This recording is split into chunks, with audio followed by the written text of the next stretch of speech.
the opportunity to move down to Dallas, and then ultimately to Houston when the Credit Suisse consolidated the Houston and Dallas offices. And if you're going to be an investment banker in Houston, you're going to be doing energy. Yep. So that's really where I started energy. I was an associate back then in energy and grew up in Houston in the investment banking world. I will say that when I left New York, they told me I was crazy, that I would never have a career, and that all the top bankers lived and worked in New York, and that I was probably hurting my career by moving out. But I think it's worked out okay. Well, let me ask you then, do you think that you succeeded in spite of that advice, or do you think that actually kind of being a little bit separate gave you a unique perspective and gave you an edge in some way? I think it was candidly a combination of both. I think by being, we were the first really firm to set up the entire energy group in Houston, right? And one thing you'll learn when you're in this business is being closer to your clients is better than being farther away. You mean in every And business?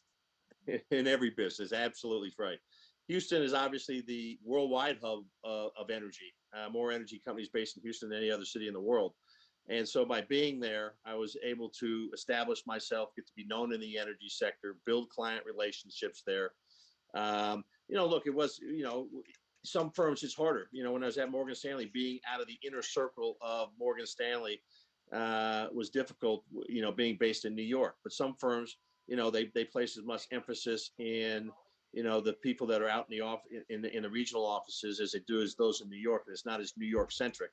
And so I was fortunate in many of the firms that I worked at that was the case, and was able to establish really great relationships with Houston clients, and obviously those in and around Houston, including Dallas, Oklahoma City, and et cetera. And is that maybe part of the function of the organizations that you are at? Is it like, certain organizations reward more based on merit, and because you had, access to the customers, that's how merit was graded, and you're able to bring in more deals, or is that part of it too? There's an element of that for sure, right? At the end of the day, clients are going to pick the bankers they want to work with, and clients are going to want to work with those clients that they feel, closest to. Obviously, there's an element of content. You got to know the business. You've got to be able to deliver the firm, right? So there are things that I work with other colleagues in, like capital markets, equity capital markets, debt capital markets. I got to be able to deliver the firm. Even M&A colleagues, most M&A professionals are based in New York at all firms. So being able to deliver that to my client base was critical. But being able to establish and be the front line of the relationship with clients right there in your own community made a big difference, particularly 20 years ago. I still think it makes a big difference. The closer you are to your clients, the more access you have to them, the closer you're going to the better you're going to understand the business, the better you're going to advantage for me. And I think, still continues to be, as we're the largest energy team in the world, candidly, but certainly the largest in Houston. And what does M&A mean in the context of the energy space? Is it, because when I think of M&A, I think, okay, maybe, companies are coming together either to, use, human resources more efficiently, or maybe in some other cases, like a tech M&A, you're bringing some technology that'll help supercharge your growth or something. But when I think of energy, is it just physical infrastructure? Could that be M&A too? What is M&A? M&A is, energy has got multiple sectors to it, right? We talk about energy as if it's one solid business. In the energy business, there are many different businesses. There's the upstream business. There's the midstream business, which is really the infrastructure side of it. There's the downstream, which is also infrastructure, refining and marketing. And there's the oil field services and equipment side of the business.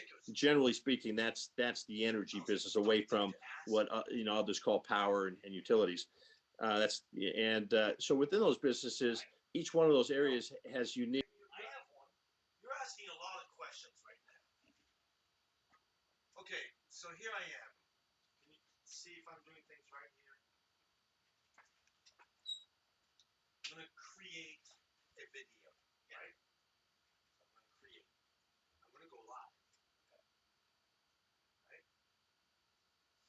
This card changes when it changes. I don't know which one changes.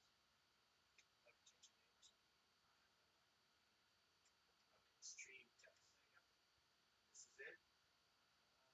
Yeah. Okay, so all I gotta do is click on this. Oh, it's starting already. It's term.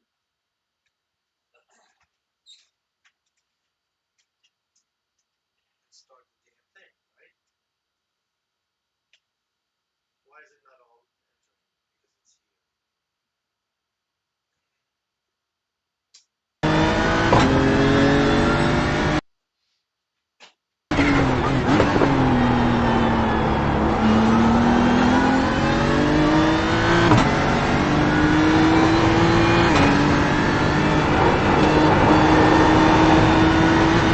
The replay was out of sync. Test 1 2. Test 1 2. It always is. End of test. Yeah, like you were coming up on the S's before the.